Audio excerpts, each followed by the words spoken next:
To learn the good, the bad, and the reality of the off-grid lifestyle, click subscribe so you don't miss anything. Hit the bell notification.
So we've been on our off-grid property just under 2 months. I think it's only been about a month and a half.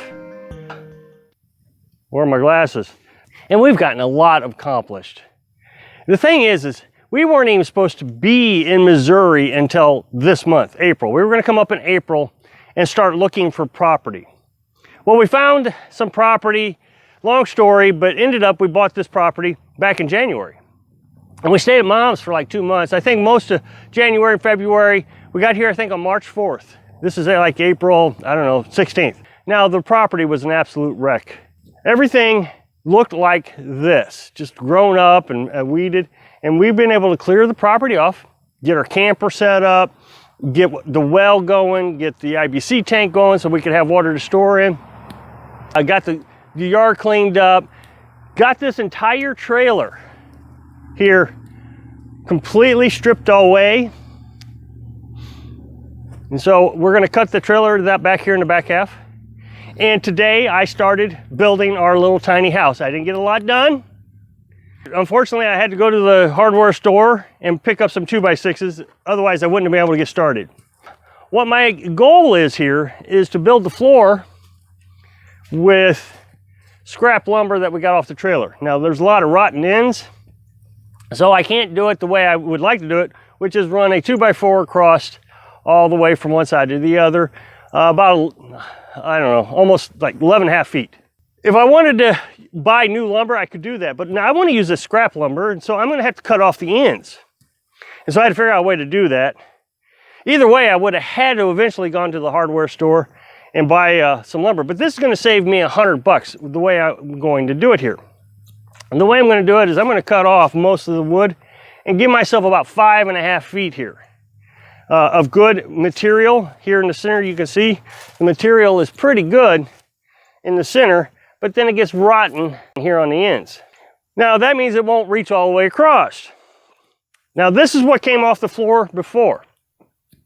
In yesterday's video I was trying to explain to you what I was going to do. Well, today I got started. I built a beam using 2x6s in the center of the trailer. Now, this piece of wood here that you see is scrap lumber. And what I did there was I used this big, huge piece of scrap lumber to tie this joint together here, right here. There's a gap. And now, I know people are going to say that's not going to work. Now, I know it's going to work because my grandpa used to do it. And he was a professional carpenter all his life. And if you go over to his carport right now and you look up in the carport, you can see the beauty of his work. Of course, I'll never be that good. That's how he did it. Actually, he used plywood. So I did it on both sides here. And so this is going to be my center beam. And so now what I'm going to do is I'm going to use this scrap lumber like this. And I'm going to put scrap lumber from the end of this wing. See, I'm going to cut that off, whatever's rotten. And I'm going to come to the center of this beam. Again, cutting off the rotten portion. And that way I can build my floor joist halfway instead of have to go all the way across. So essentially what I did was I made a third rail.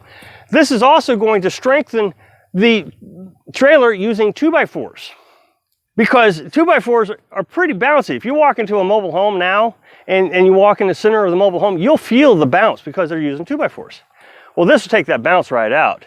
I mean, what are we talking here? 3 feet distance in between the rail and the 2x4. Well, actually 2x6 here. So it's going to have a lot of strength using 2x4s. Now, I'm not a carpenter. This is just me thinking outside the box. And when I came up with an idea, I called my dad, who is a carpenter. I mean, he does carpentry work. He's built 2 houses in his life, and he knows what he's doing. Building a house right now. And he agreed that that's going to work. I've walked across that beam. I've done everything I can to make it, see if it would flex. I've screwed it down to the center beams here. See, there's a center beam. I screwed them down. So it's not going anywhere. And the reason I say this is, I've said many times, I am trying to encourage you to live out your dreams. I hear so many people say, I live vicariously through you. Well, I don't want you to live vicariously through me. I want you to live your happiness. I'm trying to show you how to do that. That you can do these things on your own. Now, I get accused a lot of being able to think outside the box. Rob, a lot of people can't think outside the box. I'm just not talented enough to do what you're doing. And I don't know, I just disagree with that. I remember I had a supervisor, and my job was to teach her how to set up efficient processes in an assembly line. Oh, she struggled and struggled and struggled and struggled. And then one day, she figured it out. And I figured out what I needed to do to teach her. I had to give her the authority to do it, and give her the responsibility of being a leader. And for whatever reason, just automatically, she just picked it up. And she really started understanding how to set up good processes. All this time, she was saying, I just don't know if I'm ever going to figure this out. Efficient pot processes that was making, the company money.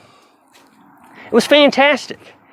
And so I figure, as much as she said she could not learn how to think outside the box, that if you are motivated enough to do something, you can think outside the box. The problem with putting the beam down was each one of these center rails sits at a different height. When they manufactured the trailer, they got one sitting 1/4 inch higher than this one, and so it's just up and down.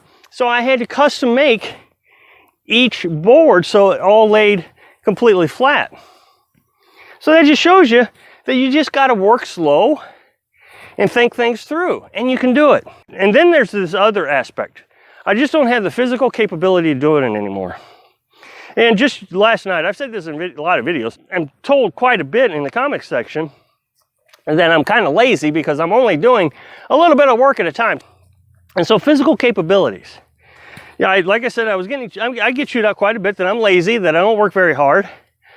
And that may be true. Maybe I don't work very hard. I get 5 o'clock in the morning, I start my regular job, and then I come out about 7, 8 o'clock, and then I start working out here. In a month and a half, we've gotten all this accomplished, where we actually have a piece of property that we can live on, and that we can start building on. We're not worried about copperhead snakes coming out. I am out of shape. I've hurt my ankle. It still hurts to this day. I don't know if it'll ever get better, to be honest, as much as I have to walk on it. But when I first started doing this, man, I was really out of shape. I was having a hard time getting out of bed. I was achy, I had pain everywhere. But the more I work, the better I feel, the longer I can work. And it's really not taking that long to get back into shape where I can start doing things.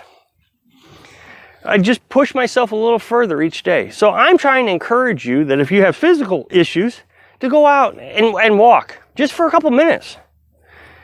And then maybe tomorrow you can try to walk a little bit further. Carolyn, I've said this, and for some reason it just doesn't click. Carolyn has a severe disability. She's not on disability. She refuses to get on disability. She has a serious back injury that doctors said that she needs to have surgery on. She's had doctors say she could get on disability. They want to medicate her for the pain, and she refuses to do any of it.